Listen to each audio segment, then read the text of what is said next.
This story is titled, I Discovered What Really Went Down at My Fiancée's Bachelorette Party. Now she's pregnant and the baby isn't mine. Hey everyone! Before we jump into today's video, I need your help. We've noticed the channel is losing some traction, and subscribing is one of the best ways you can support us. It's quick, free, and it helps us keep bringing you awesome content. Your support means the world. Let's keep this channel growing together. Thanks so much. Now let's start the video. Hi Reddit, I've always read posts like this and thought, glad that's not me. Well, guess what? Now it's me. So yeah, this is a wild one. Let me set the stage. I'm 35, male, married for 8 years, and up until recently, I thought I had a pretty solid life. My wife, Elena, and I had a nice house, stable jobs, and were even talking about starting a family. Turns out, I was living in a fool's paradise. This all went down a couple of months ago. It was a Saturday, and I decided to finally clean out our spare room, aka the dumping ground for all the random crap we don't use but can't bring ourselves to throw away. Elena was out doing her usual thing, shopping, gossiping, who even knows? So I figured it was a good time to be productive. While going through the mess, I found this old hard drive. I didn't even remember we had it, but I was curious. I plugged it into my laptop and started sifting through the files. Most of it was harmless, old photos, vacation videos, random downloads from when we were broke and sharing a computer. Then I saw it, a folder called Bachelorette Memories. Now let me be clear, I wasn't snooping. It was right there, and honestly, I thought it'd be funny to see Elena's bachelorette party shenanigans. I expected drunk karaoke, silly games, maybe a few risque jokes. What I didn't expect was this. The first video seemed normal enough. Elena and her bridesmaids laughing, doing shots, and wearing those dumb little crowns that say bride-to-be. But the second video? Whole different vibe. It started at a club, loud music, flashing lights, the whole deal. There was a male stripper dressed like a firefighter, because of course there was, and he was doing his thing. Elena wasn't just watching though. She was all over him, grinding, touching, basically acting like she was auditioning for some raunchy reality show. I was already feeling sick. But then the video jumped to a hotel room. She was kissing him. No, scratch that. She was making out with him like her life depended on it. I paused the video, stared at the screen, and just sat there, frozen. My first thought was, this has to be a joke. My second thought was, why the hell would she save this? When Elena got home, I didn't even wait for her to take off her shoes. We need to talk, I said, holding up the hard drive. She gave me her usual annoyed look, the one she reserves for when I interrupt her Instagram scroll. What now, Marcus? She sighed. I found some videos on this, I said, trying to keep my voice steady. Her expression didn't change. So? What videos? Your bachelorette party, I said, staring her dead in the eye. Her face went pale for a second, but then she rolled her eyes. Oh, for God's sake, Marcus. That was years ago. Why are you even bringing this up? I couldn't believe what I was hearing. Elena, you cheated on me with a stripper. I saw the video. She shrugged like I'd just accused her of forgetting to do the laundry. It was my bachelorette party. It's not a big deal. Everyone does it. I swear my jaw almost hit the floor. Everyone does it? Are you seriously trying to justify this? She crossed her arms and gave me that condescending look she's mastered. You're overreacting. It's not like I had an affair. It was a one-night thing. I was drunk, and it was before we were even married. Let it go. Let it go? I repeated, my voice rising. You kept this from me for 8 years, and you're telling me to let it go? She rolled her eyes again, like I was being the unreasonable one. Marcus, it's not like I slept with the guy. It was just some fun.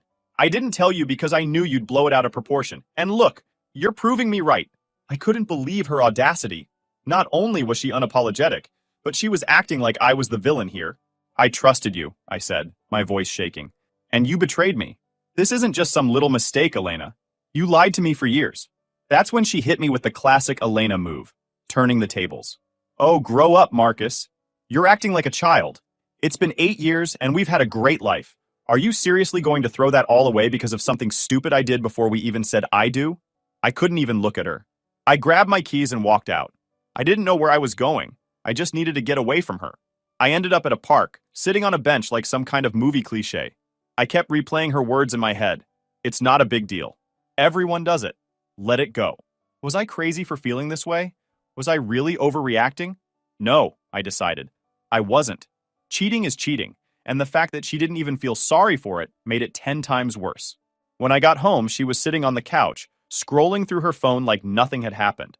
Are you done with your little tantrum? she asked, not even looking up. I didn't answer. I just went to the bedroom and closed the door. That night, I slept on the couch. Since then, I haven't been able to look at her the same way. Every time she smiles, every time she touches me, all I can think about is that video and the way she acted like it was nothing. I don't know what's going to happen next, but one thing's for sure. I'm not the same guy who sat there laughing at old TikTok videos a few hours before my entire world came crashing down. Alright, so after finding out about Elena's little bachelorette fun, I was a wreck. Half of me wanted to just end it right there and move on with my life, but the other half, probably the part that had been married to her for 8 years, thought, maybe we can fix this. So, like an idiot, I agreed to try marriage counseling. Elena suggested it, which I thought might be a sign she was actually remorseful and wanted to put in the effort. Well, she wasn't. But at the time, I was desperate to salvage what we had. We started seeing Dr. Fields, this older therapist who had this whole wise grandma vibe going on. She was calm and neutral, which is probably the only reason I didn't lose it during the sessions. I went in ready to lay it all out, hoping we'd get somewhere. The first session was a joke. Dr. Fields asked us to explain why we were there, and before I could even open my mouth, Elena jumped in. Well, she said, with this fake little sigh, Marcus has been really distant and angry lately. He keeps bringing up something that happened years ago, before we were even married, and it's been hard to move forward. Excuse me? The audacity. She made it sound like I was losing my mind over nothing. When it was my turn, I didn't hold back. I told Dr. Fields exactly what I'd found, how Elena had hidden it for 8 years, and how I felt like my trust in her was completely shattered. Elena didn't even look at me.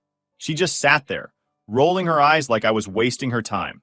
When Dr. Fields asked why she hadn't told me sooner, Elena shrugged and said, I didn't think it was a big deal. It was one night, and it didn't mean anything. Oh, great. So my marriage fell apart because of something that didn't mean anything. Things didn't improve after that. Every session felt like a loop. I'd talk about my pain and how I couldn't trust her anymore. And Elena would roll her eyes or say something like, Marcus, you're blowing this way out of proportion. One time, I tried to open up about how I felt like a fool for not realizing sooner. Instead of showing any sympathy, Elena laughed and said, well, maybe if you didn't go digging around on old hard drives, you wouldn't be so upset now. Seriously, that's what she said. And then there was her behavior outside of therapy. While I was agonizing over how to rebuild our relationship, Elena seemed completely unbothered. She'd come home late from work or dinner with friends, her excuses always vague and full of holes. At first, I told myself I was just being paranoid. After all, I already didn't trust her. Maybe I was overthinking things. But then I started noticing patterns. She'd get all dressed up for these so-called dinners. Like way more dressed up than she ever did when we went out. Heels, makeup, the works. And when I'd ask who she was meeting, she'd always give some vague answer like, oh, just the girls. The girls didn't even seem to exist half the time. I'd check her social media, and there wouldn't be a single photo or post about these outings. No tags, no check-ins, nothing. One night, she came home late, like almost midnight. I was sitting on the couch, waiting for her, and when she walked in, she looked startled. Oh, she said, freezing in the doorway. You're still up? Yeah, I said. Where were you? She hesitated for a second, then shrugged. Just out with Chelsea. We got carried away talking. Chelsea, her best friend, is the kind of person who posts every detail of her life on Instagram. If they'd been together, there would have been stories, posts, something. But when I checked, nothing. That's when the doubts started creeping in. Was she still cheating? Was she lying about these dinners and late nights at work? One night I couldn't take it anymore. I asked her point blank if she was seeing someone else. Her response? A full-blown meltdown. How dare you? She yelled, tears streaming down her face. I've been trying so hard to make things right, and you have the nerve to accuse me of cheating? She stormed off to the bedroom, slamming the door behind her. But here's the thing. Her reaction didn't make me feel any better. If anything, it just made me more suspicious. The final straw came during one of our therapy sessions. Dr. Fields asked Elena if she felt like she was doing everything she could to rebuild trust. I think I'm doing more than enough, Elena said, crossing her arms. Marcus just doesn't want to move on. He's stuck in the past, and nothing I do is ever going to be enough for him. It was like a slap in the face. I'd been bending over backward to try and forgive her, to fix our marriage, and she had the nerve to act like I was the problem. After that session, I started keeping track of her late nights. I wasn't proud of it, But I felt like I needed proof. I'd check her phone when she wasn't around, glance at her emails, even watch her car mileage. Sure enough, things didn't add up. She'd say she was going one place, but her mileage suggested she'd been somewhere completely different. She'd get random texts from numbers I didn't recognize, and when I asked about them, she'd laugh it off and say, "It's just work stuff. Don't be paranoid." By this point, therapy felt pointless. Dr. Fields kept encouraging us to communicate openly and rebuild trust. But how do you rebuild trust when your wife is still sneaking around? I started to feel like an idiot for even trying. Elena wasn't putting in any effort. She didn't care about fixing things. Hell, she didn't even care enough to cover her tracks. By the 7th month of therapy, I knew I couldn't do it anymore. I stopped going to the sessions, and honestly, I think Elena was relieved. She stopped pretending to care and went right back to her old habits. I started seriously considering divorce recently. It's not an easy decision, and I wrestled with it for weeks. 8 years of marriage isn't something you can just walk away from without feeling like you failed. But the more I thought about it, the more I realized I couldn't keep living like this. I deserved better than constant doubt, lies, and a wife who clearly didn't respect me, or our marriage. Wibta, if I divorced my wife for that reason, I'm talking to Elena tonight about my decision. I'll keep you up with how things will go from now on. Update 1.0. Sorry for only updating now, but it's been crazy and things didn't go as planned. It has taken me a while to get my thoughts together. I don't know what to do anymore. Okay, so it was a regular Tuesday night. I just finished another awkward dinner where we barely spoke. Elena was on her phone, scrolling endlessly like she always does, while I was trying to figure out the right moment to bring up the D word. All of a sudden, she put her phone down and said, "We need to talk." I froze. Usually those words meant another argument about how I wasn't letting go of the past. I sighed, bracing myself. What now? Instead of the usual rant, she reached into her bag and slid something across the table. It took me a second to realize what it was. A pregnancy test. Positive. "We're having a baby," she said, looking at me like she expected me to jump up and start celebrating. I didn't. I just stared at the test, my mind racing. This should have been exciting, right? But now, all I could think about was how much I didn't trust her, and whether the baby was even mine. "Are you sure?" I finally asked.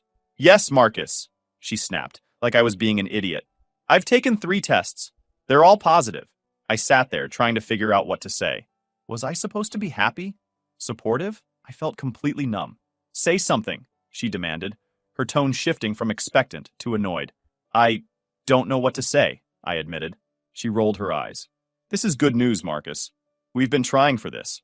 Yeah, we'd been trying. For a baby. For a better relationship. For something to make us feel normal again. But things hadn't been normal for a long time. The timing felt all wrong, and I couldn't shake this creeping doubt that maybe, just maybe, this wasn't the blessing she was making it out to be. I've been trying to process the news. Elena acted like the pregnancy had magically fixed everything, like we were suddenly on solid ground again. She started talking about baby names and nursery ideas, pulling up Pinterest boards and making lists. Meanwhile, I was drowning in doubt. Every time she mentioned the baby, my mind went to dark places. What if it wasn't mine? What if all those late nights and sketchy excuses meant more than I'd let myself believe? I hated thinking like that, but I couldn't stop. I tried to play along, mostly because I didn't know what else to do. I nodded at her ideas, went with her to a couple of doctor's appointments, and even pretended to care when she showed me ultrasound photos. But I couldn't shake the feeling that this was all wrong. Our relationship hadn't suddenly gotten better just because there was a baby involved. If anything, the cracks were even more visible now. We still didn't talk about anything meaningful. Every conversation was surface level, and even those felt forced. One night, as we sat on the couch, she showed me another ultrasound picture. "Look," she said, smiling. "That's our baby." I forced a smile and nodded, but inside I felt like a fraud. I wanted to believe it, to feel excited, but all I could think was, is this really my baby?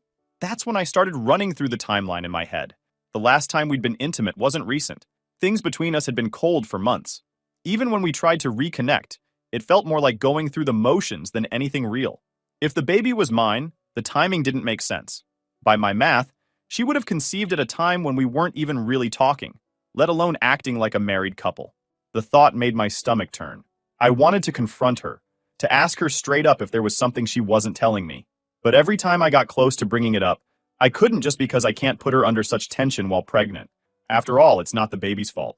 I started looking into paternity tests, not to act on it yet, but just to know my options. There are tests you can do during pregnancy, but they're expensive and require cooperation from the mother. I wasn't sure how Elena would react if I brought it up, and honestly, I wasn't ready for that fight. I decided to wait. If my suspicions were right, I'd have proof when the baby was born. Until then, I'd play along and try to keep the peace. Here's where I need your advice, Reddit. Am I doing the right thing by waiting? Should I just confront her now, even if it risks blowing everything up while she's pregnant? Or am I being smart by holding off until I have solid proof? I honestly don't know anymore. Update 2: Hi Reddit, it's me again. I know it's been a long time since I last updated you, but I had nothing to do but to wait for Elena to deliver the baby first, and then I couldn't find time to post while going through this mess. So the day Caleb was born was surreal. It should have been a moment of joy, a new chapter in our lives. But for me, it felt like a chapter I was afraid to read, one filled with doubts and unanswered questions. Elena went into labor late at night, and I drove her to the hospital. She was in pain and snapping at me over everything, the way I was driving, how long it took to park, even the way I opened the hospital door. I didn't argue back. I told myself it was the stress and the labor talking, but deep down, I knew this tension wasn't new. The delivery went smoothly, and within a few hours, Caleb was here. A boy, perfect in every way, or so I wanted to believe. When the nurse handed him to me, I tried to let go of all my doubts. I looked down at his tiny face, and for a brief moment, I felt a flicker of hope. Maybe everything could work out. Maybe this was the fresh start we needed. But that hope quickly faded. As I looked closer, I couldn't help noticing that Caleb didn't look like me. At all. He had dark hair and a complexion that didn't match either mine or Elena's. I tried to dismiss it. Babies change, right? But the doubts I'd been carrying for months came rushing back. Still, I didn't say anything. Not yet. Elena was exhausted and fell asleep soon after the birth. I sat in the corner of the room, holding Caleb and staring at him. He was innocent in all this, and yet he was at the center of everything I couldn't ignore. I'd already planned to get a paternity test, and now I knew I couldn't wait. The hospital offered discreet testing, and I requested it before we even left. I didn't tell Elena. I wasn't ready for that fight yet. I needed answers first. The first few weeks at home were a blur of sleepless nights and endless baby cries. Elena was all in on her new role as a mom, posting pictures of Caleb on social media, soaking up the likes and comments. She acted like we were the happiest family in the world, as if everything was perfect now. Meanwhile, I was spiraling. I did everything I was supposed to do, changing diapers, bottle-feeding Caleb, trying to be present, but I felt like I was living someone else's life. Every time I looked at him, I found myself searching for something that connected him to me. I wanted to find some resemblance, some trait that said, "This is your son," but I couldn't. Elena didn't seem to notice my hesitation, or maybe she just didn't care. She was too busy basking in the attention from friends and family. Whenever I brought up how I was feeling, she'd wave it off. "You're just overwhelmed," she'd say, like my doubts were nothing more than new dad jitters. 2 weeks after Caleb was born, the paternity test results arrived. I'd been dreading that email, but when it finally came, I opened it immediately. The words jumped out at me. Probability of paternity, 0%. I stared at the screen, my hands shaking. I'd prepared myself for this possibility, but seeing it spelled out so clearly was something else entirely. Caleb wasn't mine. All the doubts I'd had over the past year suddenly felt justified. The late nights, the vague excuses, the timing, it all made sense now. Elena had been lying to me from the moment she found out she was pregnant. I sat in my car, parked a block away from our house, trying to figure out what to do next. I thought about Caleb, about the moments we'd already shared, and it broke my heart. He wasn't to blame for any of this. He was just a baby, caught in the middle of a mess he didn't create. But Elena? She had some explaining to do. That night after Caleb fell asleep, I confronted her. "We need to talk," I said, my voice colder than I intended. She looked up from her phone, frowning. "What now?" I took a deep breath and pulled up the paternity test results on my phone. "I got a paternity test," I said, handing it to her. Her face went pale as she read it. "You tested Caleb without telling me?" she said, her voice shaking with anger. "Yes," I said, my voice steady. I needed to know the truth. She stammered, her eyes darting around the room like she was looking for an escape. "Marcus, I can explain." "Explain what?" I snapped. "That you've been lying to me for months? That you let me believe this baby was mine when you knew he wasn't?" She started crying, the kind of tears that once would have made me want to comfort her. "Not anymore. It was a mistake," she said through her sobs. I didn't mean for it to happen. It was just one night, and I didn't know how to tell you. Who's the father? I asked, my voice sharp. It doesn't matter, she said, shaking her head. It matters to me, I said. It matters to Caleb. She finally admitted it was someone she worked with, someone she'd been seeing during the worst months of our marriage, while we were supposed to be rebuilding trust. Her excuses came flooding out. She said she felt neglected, that she made a mistake, that she thought I'd never find out. But none of it mattered. Over the next few days, I met with a lawyer to finalize the divorce papers. I was done. The lies, the betrayal, the entitlement, there was no coming back from this. The divorce was going to be messy. That much was clear. But I was ready to fight for what was fair. And finally, for what was right for me. I gave her the papers one evening after Caleb had gone to sleep. I sat across from her at the kitchen table, the document neatly stacked in front of her. This is it, Elena, I said, trying to keep my voice calm. We're done. I can't stay in this marriage. She picked up the papers and started flipping through them, her expression unreadable. But when she got to the part about finances, her face twisted into anger. You're seriously leaving me with nothing? She snapped, slamming the papers down. I frowned. You're not entitled to anything, Elena. Caleb isn't my child, and you lied to me for months. I don't owe you a dime. Her eyes narrowed. You've been acting like Caleb's father this whole time. You can't just walk away now. What about child support? What about all the sacrifices I've made for this family? I couldn't believe what I was hearing. Sacrifices. She was the one who destroyed our marriage, and now she was trying to guilt me into paying for her mistakes. Elena, I said, my voice steady but firm, you made this mess. Not me. You lied, you cheated, and you let me believe Caleb was mine. I've done more for him in the past few weeks than his real father probably ever will, but that doesn't mean you get to drain my bank account. She crossed her arms, her jaw tightening. You think a judge is going to see it that way? I've been a stay-at-home mom for weeks now because of Caleb. I gave up my career for this family. That was rich, considering she'd spent most of her time scrolling through Instagram and pretending to be the perfect mom for likes. The next few weeks were a whirlwind of legal back and forth. Elena wasn't going down without a fight, and she made that very clear. She hired a lawyer who clearly specialized in playing dirty, and suddenly, I was getting hit with all kinds of demands. She wanted spousal support. She wanted me to cover Caleb's expenses. She even tried to argue that I should be responsible for a portion of her medical bills from the pregnancy. Her lawyer's reasoning? Mr. Marcus acted as the father during the pregnancy and birth, and it is in the child's best interest for him to continue supporting the household. It was laughable. My lawyer, bless her no-nonsense attitude, wasn't having any of it. We'll fight this, she told me during one of our meetings. You've been deceived, and there's no legal basis for her claims. Still, the process was exhausting. Every time I thought we'd made progress, Elena found a new way to complicate things. She'd throw in last-minute demands, refuse to cooperate during negotiations, and even tried to paint me as the bad guy for abandoning her and Caleb. One day during one of our court-mandated mediation sessions, Elena really showed her true colors. We were sitting across from each other in a small conference room, with our lawyers mediating. She was dressed like she was going to a gala, hair and makeup done to perfection, probably hoping to play the poor, innocent wife card. I just don't understand how you can be so heartless, she said, her voice dripping with fake emotion. After everything we've been through, you're just walking away? And leaving me and Caleb with nothing? I clenched my jaw, forcing myself to stay calm. Elena, you lied to me for months. Caleb isn't my child. You don't get to act like the victim here. She scoffed. You've been acting like his father. You think you can just flip a switch and walk away? Yes, I said firmly, because that's what happens when you lie to someone about something as important as paternity. Her lawyer tried to intervene, talking about emotional bonds and continuity of care, but my lawyer shut it down fast. Your client has no legal grounds to demand support for a child who is not my client's, she said, her voice sharp. Furthermore, Mrs. Elena knowingly misrepresented the situation, which could constitute fraud. Shall we pursue that angle instead? Elena's face turned red, and for once, she didn't have a snappy comeback. The turning point came when the court ordered her to disclose the identity of Caleb's biological father.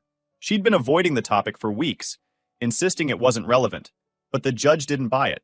When she finally named him, a co-worker she'd been seeing during our rough patch, it was like the final piece of the puzzle clicked into place.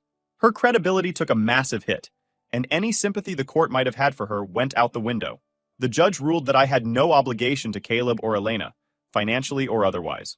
My lawyer even managed to block her attempt to get spousal support, arguing that her actions had directly led to the breakdown of the marriage.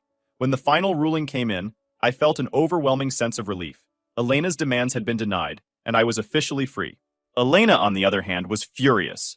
She stormed out of the courtroom, muttering about how unfair it all was, how she deserved better. But for once, her entitlement didn't get her what she wanted.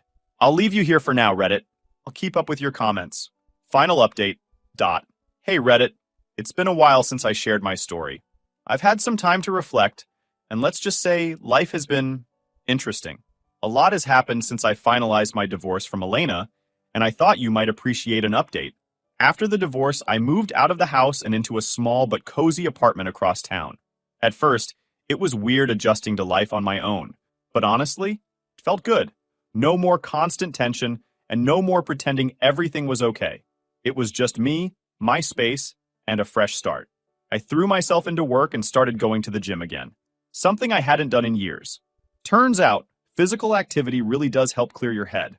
I even picked up some hobbies I'd neglected during my marriage, like hiking and photography. Friends who had distanced themselves during my marriage, probably because of Elena, started reaching out again. It was nice to reconnect with people and feel like myself for the first time in years. Elena, on the other hand, wasn't doing so hot. A mutual friend told me that Caleb's biological father completely ghosted her after the court ordered her to reveal his identity. Apparently, the guy didn't want anything to do with her or the baby, and he even transferred to another office to avoid her. Classy.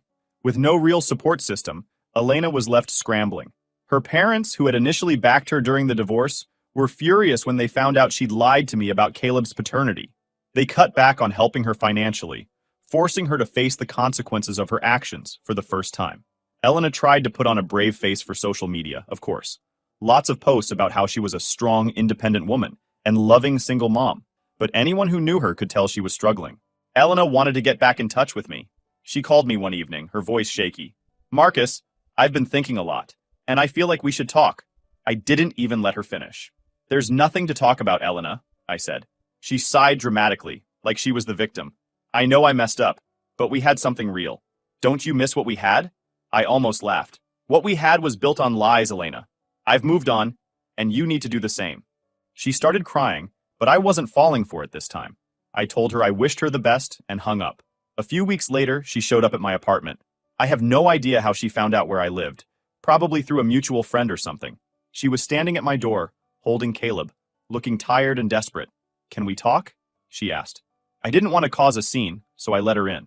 She sat on my couch, bouncing Caleb on her knee, and started her little speech about how she'd changed and how we could make things work for Caleb's sake. "Marcus, I know I hurt you, but Caleb needs a father figure," she said, tears welling up in her eyes. "You've always been so good to him." I stared at her, barely able to believe what I was hearing. "Elena, Caleb has a father. It's not me, and you don't get to use him as a way to manipulate me into coming back." She looked at me like I'd just slapped her. "You're really going to turn your back on him?" "I'm not turning my back on him," I said. "I'm turning my back on you." She left after that, but not without another dramatic round of tears and guilt tripping. She'd send me long texts about how much she missed me, how Caleb needed me, how we could start fresh. I ignored most of them. When she wasn't trying to guilt me, she was trying to appeal to my sympathy. She'd talk about how hard it was being a single mom, how the bills were piling up, how lonely she was. Part of me felt bad for her. Caleb didn't ask for any of this after all, but I wasn't about to let her drag me back into her mess. I felt pity for her. Honestly, she'd been so entitled during our marriage, so convinced that she could get away with anything, and now she was left with nothing but her regrets. Caleb, as much as I cared for him during those first few weeks, wasn't my responsibility. I hope Elena figures things out for his sake, but I'm done being her safety net.